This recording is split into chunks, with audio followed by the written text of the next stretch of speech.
I just got off my full-time job and I have less than 2 hours to find 10 items to list in my eBay store for tomorrow. This is going to be near impossible as many YouTubers say that Goodwill is overpriced and there are too many resellers. On top of all this, I'm feeling the pressure to find 10 items that have 100% sell-through or I'm taking the walk of shame. Stay with me and help me see what is inside. If you see something that is 100% sell-through that I missed, please post it in the comments. First rack, come on, no whammies. Hitting the racks is the best way to get inventory as less people have looked through it since it has been put on the floor. I've had recent success on my recent videos of finding items on the rack that have sold quickly. These 7 For All Mankind women's jeans sold in 3 days for $24.99. This Dixon Form and Function men's bamboo shirt sold for $44.99 in less than 2 hours. If you are sleeping on this brand, see my Dixon video to get educated. From my first rule of Thrift Club video about going to the racks, I got this J. Crew Cashmere Fair Isle cardigan sweater that sold for $42 within 24 hours of listing. Oh no, what is this X? I'm definitely striking out. Did these pants just fall off the hanger right now? I don't have time for this. If the employees see me not put this back, I will get the side eye. 3 strikes, the editor's definitely getting fired. Rack 2, we can only go up from here. Common, common, oversaturated, common, common, common. Oh my goodness. Never seen that before. Common, common, cheaply common. I'm just not having any luck so far on these racks. This is sometimes how it goes. You just gotta keep on hunting. I struck out in the shirts, polos, and the dress shirt section. Let's see if this refreshed roller bin will change our momentum. This is not looking good. This looks very common. Art, kids stuff, hanger racks. Ugh. I'm gonna have to go look somewhere else. Is that what I think it is? No way. We're at the casual button-down men's shirt section. We do really well in this section typically, so I'm crossing my fingers that I find something good here. Speeding up the video a little bit so it's less boring for you guys, but let me know how this video is going and if you are enjoying this style of the content, trying to make it a little more fun for you guys as we go along here.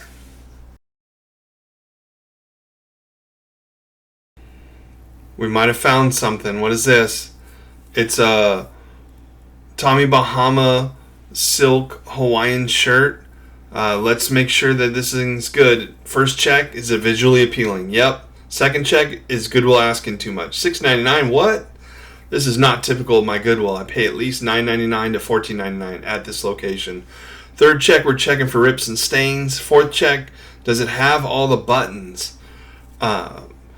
This is crazy. It looks like we got to keep our first keeper of the night. Woohoo! We're going on our way. We just need 9 more.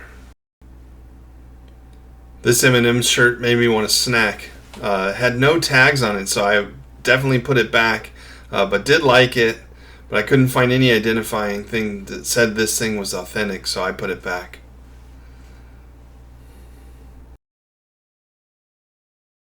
If you've been watching my videos, I appreciate you for one, but I always pick up Levi's shirts and look at the tabs. What am I doing that for? Well, typically if you research Terapeak, Levi's, casual button-down shirts, vintage, I'm looking for orange tabs, silver tabs, unique Levi logos versus the normal modern tag. There were several high-selling ones, above $80. That had an older tag with like jean material and pearl snaps. I would share the pictures, but don't know how that works with YouTube since I don't have the rights to the pictures. If anybody knows if I can screenshot pictures off of eBay and not violate any policies, let me know in the comments. I don't do a good job showing you guys the tag or the price on this shirt. It's a Ben Sherman pearl snap western shirt made in the USA for $7.99. I looked this up off camera and the style with this particular pocket sold in about the $30+ range. At this point I'm starting to get a little nervous, so that thought of the walk of shame is real, and I'm starting to in my mind go, let me walk back that 100% sell through and start to compromise on less sell-through, but still good dollar amounts. I don't know if this happens to you guys where you're looking and having the same thoughts when you list. You'll see, if you ever see glimpses of my cart, there's more stuff in it, but I definitely do put a lot of things back by the end of the day. But the Western shirt did make it 2 out of the 10 I was looking for tonight so far. If you watch my content, you know you got to kind of flip through every shirt. You just never know what's going to have embroidery or some type of other selling feature on it on the front or the back that you don't see from the side. We are looking for very highly collectible shirts. Cross collectability is a great thing. But also just really good fabric material or print. And it just takes a while to flip through these, but I can almost never just walk past it and tell you, point at a shirt. Like this Tommy Bahama, I really like it. It's silk shirt. They want $9.99 for it. But it's kind of plain Jane. That thing probably, and it had a spot on the back, it probably sells for about $18 if you're lucky, and it'll take a while to sell because it's so plain.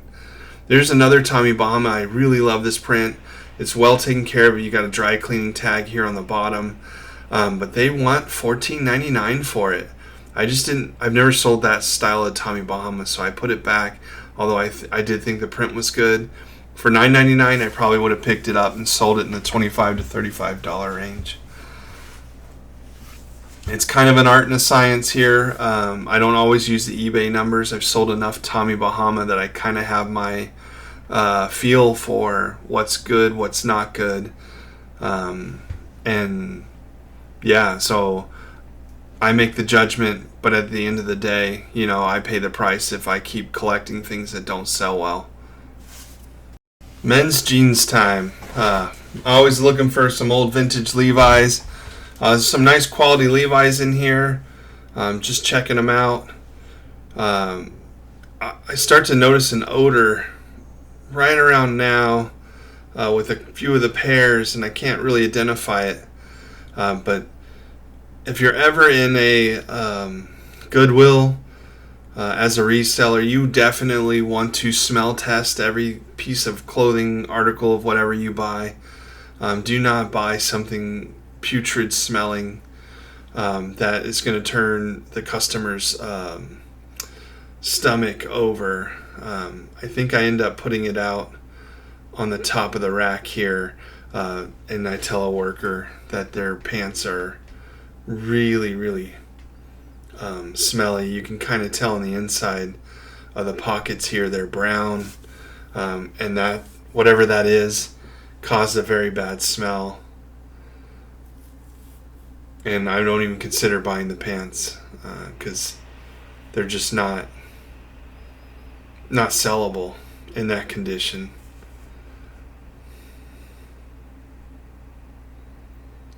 But I do well in the pants section, so you always got to look in pants. It's easy to ship. If you do all the measurements, they typically don't get returned. At least the men's jeans. Well, actually, in the women's jeans, I've never had a return yet. So, but you are paying up when you go to Goodwill for pants. So I really am picky in the pants section. I don't just pick any pants. It has to be kind of in the $5.99 range, and a pair of pants that sells in the $20 to $30+ range for me to pick it up. This Goodwill here started charging $25 for the Lucky Brand type jeans, Levi's. It's really ridiculous, so I have to be super selective. Let's go, come on, let's find something. Can't go home empty-handed.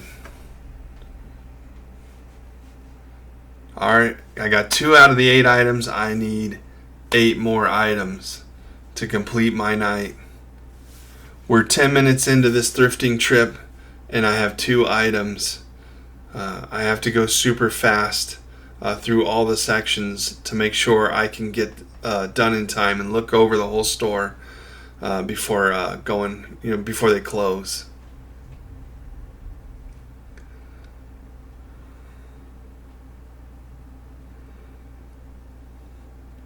What is this?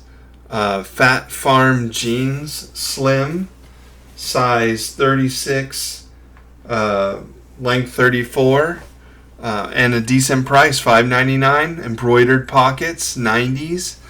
This is exactly what we're looking for. Item 3 of 10 found. Alright, let's check activewear. What's this red shirt? This is kind of interesting. Football club shirts do really well. Liverpool 2XL, $7.99. Football club means soccer to Americans, but definitely a good find. We're at 4 out of 10. You always got to keep your eyes on a swivel. A new cart came out, and it's now Cart Wars. Somebody's there before me, so I'm trying to be a little bit respectful, but I can see clearly in the middle there's bats. They look like interesting bats. I'm hoping he doesn't pick them up. Looking at this is Christmas ornaments. There's some Disney in here. All kinds of interesting ornaments. We're going to call this a success, 5 out of 10. That was $4.99 for that bag of Christmas ornaments. I'll probably be able to make $20 to $30 off that bag alone. But we're not done with this bin yet. We're trying to be really respectful. We're just waiting for the guy in red to be done before we go in and make our move, since he was there first. I know some people pile in, and I'm like, wait, I'll wait my turn. Is this a DeMarini bat? Yes, it is. There's more bats, so I definitely want to see if there's any more good bats in here. Here's an Easton Fuse bat. Oh my goodness, another good bat. We're at 7 of 10 for the night so far.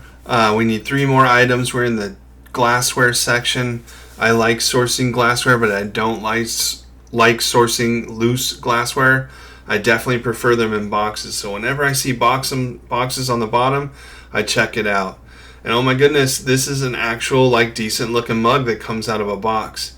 But why is it laying here open? Typically when you see that, it's got something broken. There's something wrong with it. There's no way every other reseller passes this up, right? So our job now is to inspect every inch of it, run your fingers across the lips, check the handles, look for chips, cracks, missing paint, some other type of defect. I'm on mug 2 here. These are cool Gibson Moonlight Owl coffee mugs, 17 ounce. They are in their original box. So far so good on mug 3. Is this going to be item number 8? Come on. Let's see. Is the last one good? So far so good. It's a winner chicken dinner. That is a box full of 4 mugs that are in their original packaging, easy to ship. Just tape it up, send it out. Now I just need to do the eBay thing where I check sold complete, make sure these things actually sell. Gibson owl mugs sell well. Now there's many types of owl mugs. The Moonlight owl mugs aren't all the same, so there's tons of different owl mugs, but they all sell well. And I'll post a listing up here of what I listed mine for above on the screen.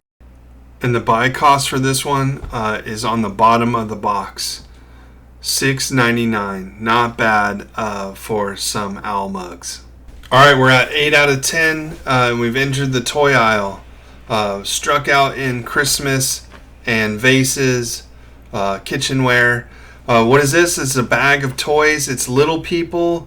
There's also a Charlie Brown Hallmark set in here. $4.99 for the bag. These are typically really good for me. I make lots on eBay, and then if I don't sell it on eBay, I can sell it at the swap meet. About 50 cents to $1 a piece on average for those. So that $4.99, based on the lots I made, are probably going to turn into $30 out of that last bag. Here's another bag of toys. We're looking at it. It's got Peppa Pig, large insects, some 1996 giraffes from Safari, cars, Hot Wheels. We end up taking that as well, another $4.99. I think we're set to make about $20 off that one. I end up, I think, choosing mostly that's all going to go to Denio. So I'm still kind of 9 out of 10. This one's starting to have some interesting things in it. They're Transformer-looking items. There's also a couple Cars, Disney-type Transformers in here. So we finally found 10 out of 10 items. Successful mission on the night. I got some time left on the clock, so I'm going to go check everything in my cart. I'm going to make sure it's sellable. It's got a decent sell-through rate. Put them back if I don't end up getting them. But I don't tell you about most of the ones that I put back and skip to the ones that I did get in this video, so you don't have to worry about seeing that. But I definitely start to shop again, and we're going to cut over into what I find after I sort all the items and I'm on my way to checkout. If you stay with me this far, I appreciate you. We made it to 10 out of 10 so far, but don't forget to look in these upper racks. There's a pair of gloves here, green leather gloves. They're selling them for $2.99, and that's a great pickup, especially if you have a swap meet booth. You can sell those, especially on a cold morning, for probably $5 to $10, and on eBay around the $15 mark. And then what's this? Another pair of gloves up here. This is a nicer set. These are Abraham and Strauss white leather gloves, and I'll throw the picture up here. As always, thank you for watching my video. Please subscribe. Keep grinding, keep learning, have fun, and most importantly, be kind. And let me know in the comments if you like the video this style. I'm doing a halfway walk of shame because it wasn't all 100% sell through, but still a good night. 10 out of 10.